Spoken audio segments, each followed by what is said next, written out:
O, pwede na. Tujon! Madadaanan na. Hindi na kayo ikot. Mas maganda ka. Huwag ka magpapatalo. 2 million kilos. Yes po. So hanggang ano lang po kasi lahat ng kaso nyo ng araw, tinitira ko. Ayun po, tuloy-tuloy pa rin naman po tayo dito at may mga titirahin pa tayong mga lugar po. Sa pamumuno rin po ng Meralco, kasama po natin sila. Thank you naman.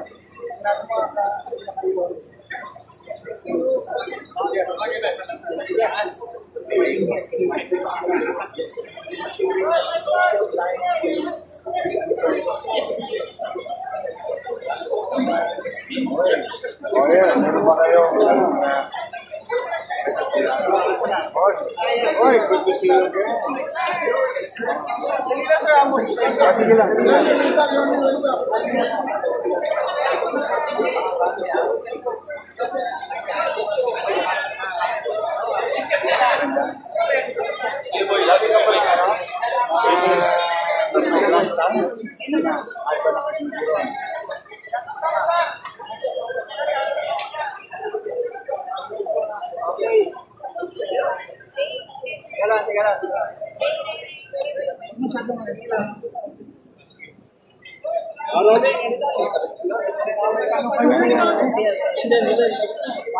Okay, sir.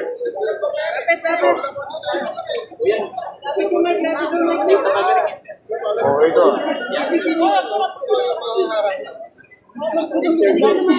Palit ang mga mic nyo.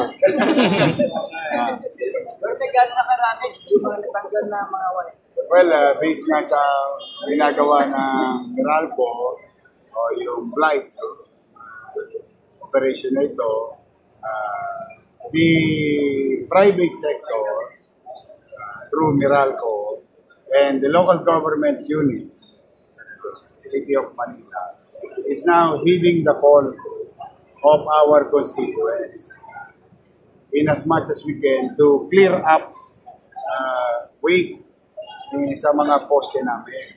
At saka yung madalas makikita mo yan sa commentaries, no, yung spaghetti wire.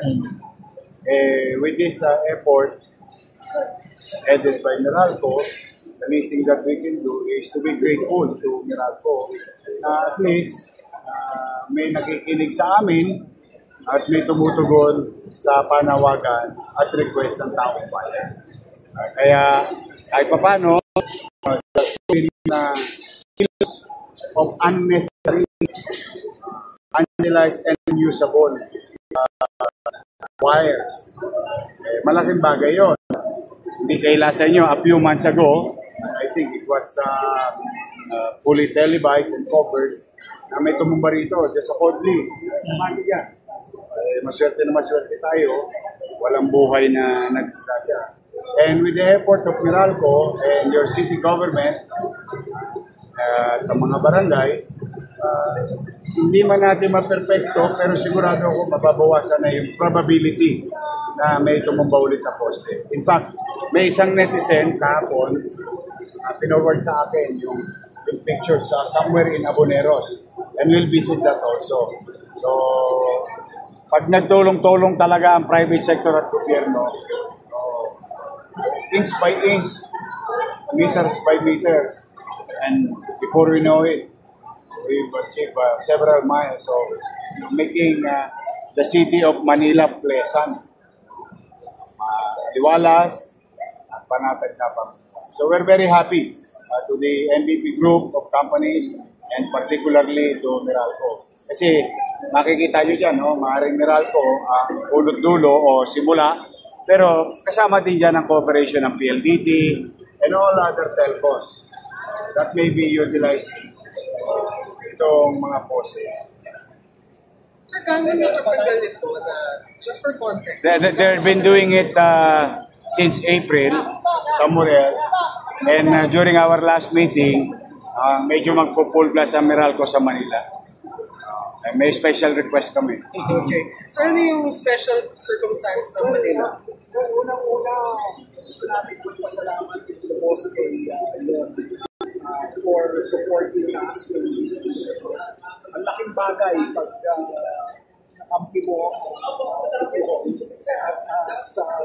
we have been saying in the past, kami sa private sector, particularly sa Meralco, walang support the government ay mahihirapan. Pero ito talaga kita namin itong puso support ng Manila. Kaya talagang todo-todo na yung mga pagkilos natin. As the good mayor said, 2 million kilos of unnecessary wires na actually pandemic. Daming nagsampay ng mga linya nila. Ito sa Manila, basta na lang nila. Kasi yung kanilang mga linya, advantage na yun sa situation. So ngayon, nandito tayo sa situation. Pero alam mo naman na kami sa Meralco, of course, talagang hindi namin titigilan ko. Hindi na tayang galang ako. Hindi ko naihaw. Sa mata na pag-enquire, tuloy-tuloy yung trabaho.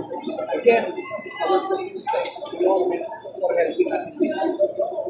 Ayan na, mananawagan na ako, no? Kasi we made a commitment as City of Manila. Ito na, at least, let me use this avenue. All those telcos or any other service gagawin o Meralco, hindi na po kayo pwedeng mag-hit. Simula last week to, sinabi ko na to kay Andres at saka kay Engineer Rana. Kukuning pahintulot muna sa Meralco. So it's the other way around. Dati, bulag ang Meralco, basta inaprobahan ng City Hall, maglalatag na. At ang gagamiting panangga, pagsilita ng mga operatives o inspector ng Meralco, may permiso kami sa local government. Ngayon, ni-reverse ko. Because they know better than us the load capacity of every post. And they understand very well kung ano lang ang dapat na nakasampay dyan. So, ang ginawa ko, as a matter of policy of the city, kaya yung mga magkakabit, that goes to everyone. They're not mentioning names. It is now Meralco who will say yes or no o kung kayo'y makakapaglatag sa poste ng Meralco. If it is for development, and if it is workable and feasible, I don't think Meralco will deny your request. But if it is not, then we will heed and follow the direction of Meralco. Kasi at the end of the day, puro high tension wire yan. So, ano yan, mas delikado yan para sa mamamayan namin sa lungsod. Kaya naka-reverse niya. So, I think that statement is being addressed to future developer of our utilities using our lamppost or Meralco na poste. Sir, ano lang for those na first time itong makikita o like either one or both, bukod sa sakit sa mata, gano'n siya kadelikado? As I have said, it's the load. No? Particular load lang ang mga poste.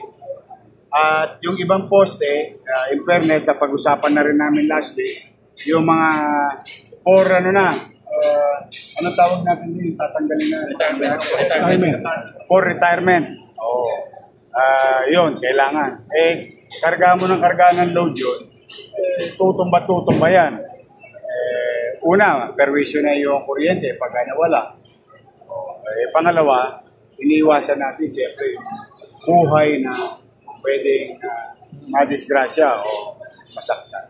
So it's more on public safety. The eyesore concept or the eyesore idea, pension lang yun. Pampasarap lang. But it's more on, we are concerned to the safety of the pedestrian or the passers-by or those passing through our street. Hanggat maaari, siyempre. We cannot promise you 100%, but trying to minimize the possibility of accident. Nandito din si Vice Mayor, si Adjunsa nandito din doon. Matagal-tagal. to. Puerto Sawa. Hanggat may problema. Ano naman kasi yan yung urban blight na yan, na initiative ng Meralco, hindi lang naman dito sa Maynila. I think they're gonna do it sa area na siniservices. We're just taking the advantage of them going back to Manila and throw all the necessary support ng city government agencies na mapagtagumpayan nila yung plano nilang maisaayos, maitama, at maging ligtas yung mga poste at kawad ng kuryente. Sir, may karamihan sa question lang po. Yun po, again, risk pag sobrang dami. Well, alam naman natin nangyayari in the past. 2 years ago. Pretty much low sa mga poste. Malamang sa pwede yan. Sa lahat, ang importante yung safety. Public safety. We have conducted this specifically to address the public safety. Kasi siyempre ayaw naman natin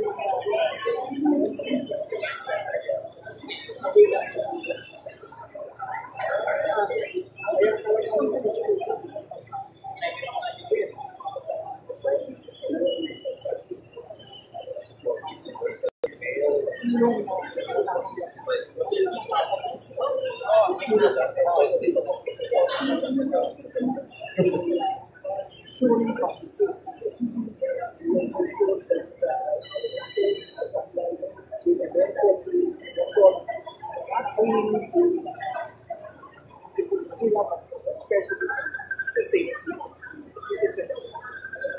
Apart from safety, sir, also yung risk na power interruption. Well, that's also part of it. Pero talagang higit sa lahat, safety ng tulad ko. Kasi yung magandang pananaw o yung pagkakaroon mo, maliwalas ka, tapos yung possibility ng interruption problema nila. Pero higit sa lahat, yung kaligtasan ng mga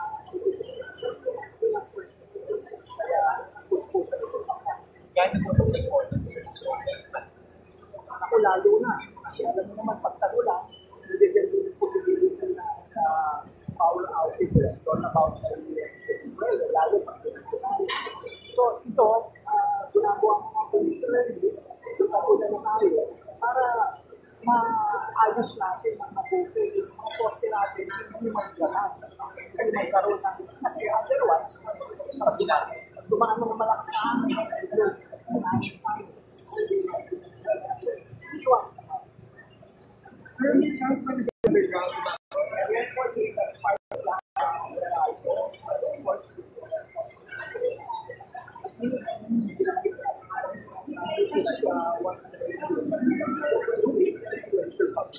This will not just be in Manila.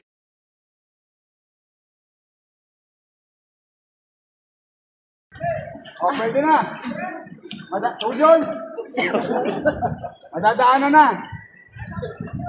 Hindi na kayo ikot. Mas maganda ka. Huwag ka magpapatalo. Wala naman kung madadamay ng mga... Wala. Unless they are illegally connected. Inaalis din po yun yung... Siyempre, oo. Diba, mga cable companies. Diba, malalaki kable yan eh. Wala namang permiso. Tapos nakikabit sa Meralco. Wala ring idea yung Meralco. Now, wala. Kailangan tanggalin. Wala pong communication.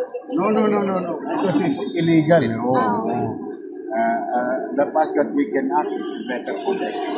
So it's gonna be a lesson learned now to cable companies, telcos. Ngayon, biniligtad ko na. Hindi sila pagbibigyan ng permiso ng lokal nang walang dinadaan ng Meralco.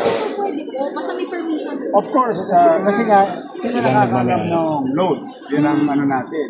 Yun ang iniiwas nga natin eh. Ayun, sasabihin naman, teka, medyo baka pwede mag-underground ka na or other means, no?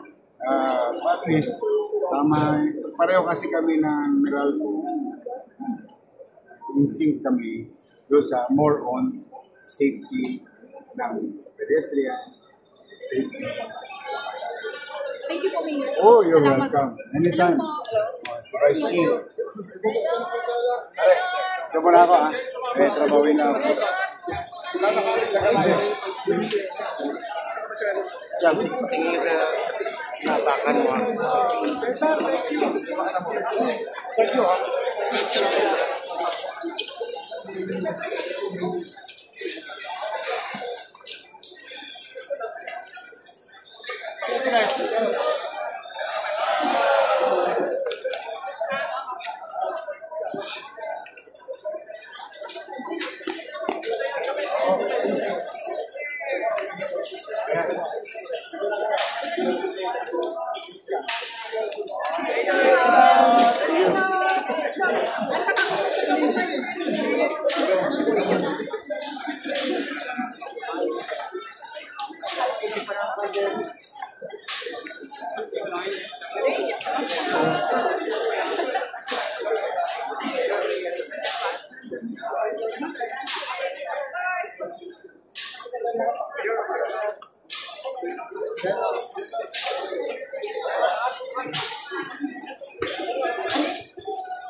Ano lang ako sa'yo, napuyat ka lang.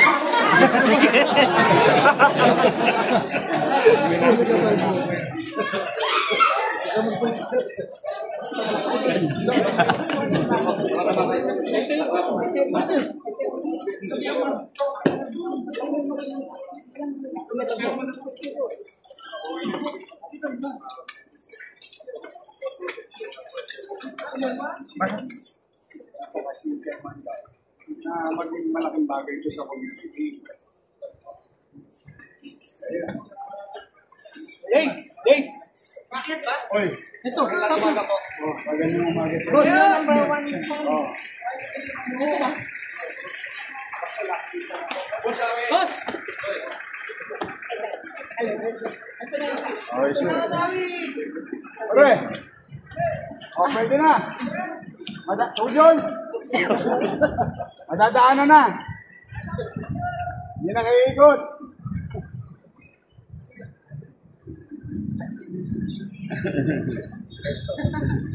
Ito ginawa lang namin. Para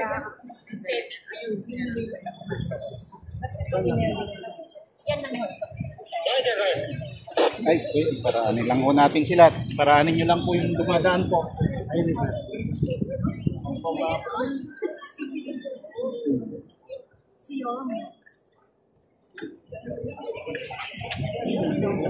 Ako hindi siya makadaan.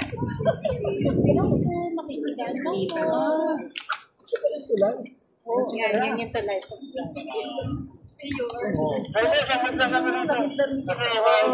Magagamit nyo na to.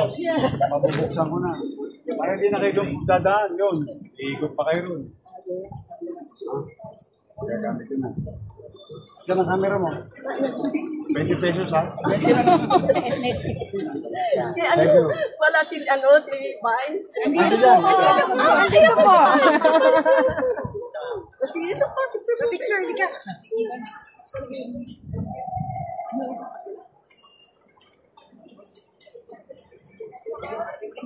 Kami ng benta? Good, good.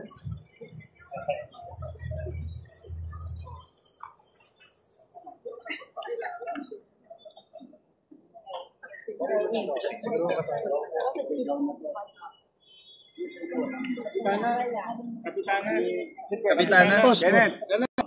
Bakit na yung poste dito sa ating? Ito raw, boss. Sa barangay. Sa poste? Sige. Kasi para nakita yung Weekly Hall.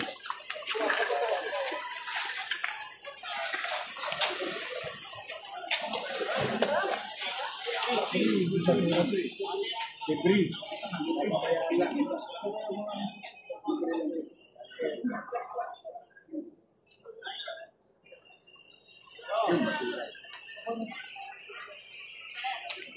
Si Kelly, galing ng ilog. Very good. Good. So, yan. Ito yung Sabado. Pa si Kerwin. Kerwin! Chairman Gao, para mabigyan natin ng good news na okay na. Chairman Gao. Sa kabila yan eh.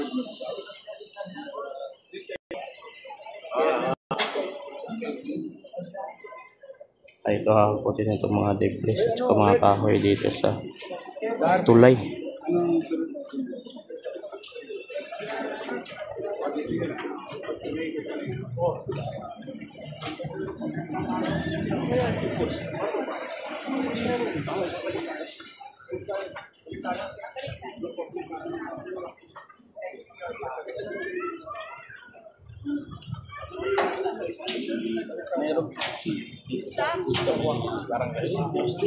Makita sana natin kayo.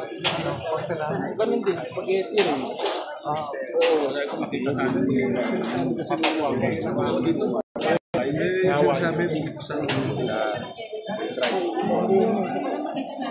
sa Punta naman ako doon sa restaurant dito. Oh, yes, sir. Oh, alas 11. 11. Ayun, tama. Oo. Tama. Gusto daw niya talaga na kayo. Kayo magsisipag po ako.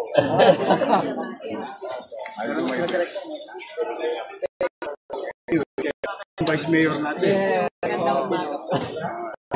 Ako at sa Manila Child Charity Foundation. Good. Sige, mag-ingat po kayo. Boss, this is Chairman. Boss, Chairman. Aray, okay na. Kahabot ko. Sabi ko, kaya kita betawag ako para...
Kapit bahay ko to. Sipag na